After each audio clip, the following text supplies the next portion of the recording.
Being blindsided means we have absolutely no idea that something could be happening. I know for a fact that 90% of adolescents are going to be exposed to pornography, for example. I know that many of them are going to experience being bullied. Many of them are going to feel lonely. Many of them are going to feel left out. Many of them are going to feel alone. That's just a reality. Can they come to me as a parent and can they talk about these experiences in an environment that I'm there for them?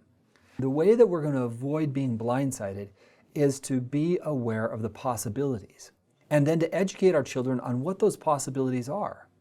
So we're going to monitor what's happening. I can't emphasize this enough. Are there limitations on when your computer or your internet is turned on and off? Can they access at any time?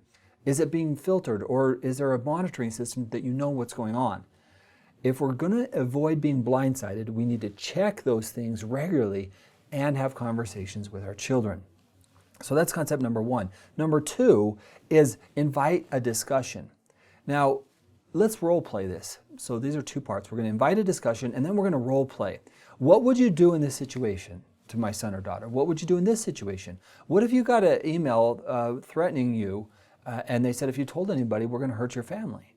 Now, that may sound like, oh, that's not going to happen, but it's not uncommon for our children to have some kind of being bullied or being made fun of, being picked on, because as they engage in some of these devices, they might be a part of a group. They might be left out of a group. They might have whatever the experience is that makes them feel like they're not good enough. Can they come to us? So as parents, if we're going to avoid being blindsided, we should almost expect, what will you do? This is preparatory, what we would call a fire drill. What would you do in this situation? Would you come and talk to me? And how would we create a scenario? What would you do in this situation? And let them talk. And then we might guide them through it.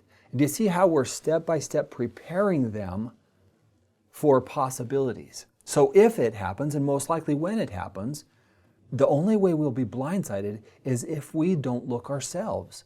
We can't put our head in the proverbial sand and hope that they just turn out okay. We need to make sure that we're not going to be blindsided by staying aware, involved, knowing what's happening, inviting the conversations, and role-playing with our children. What would you do in this situation? How did you handle this? And here's what I experienced. I had a similar experience, and sharing with them our experiences on these devices as well.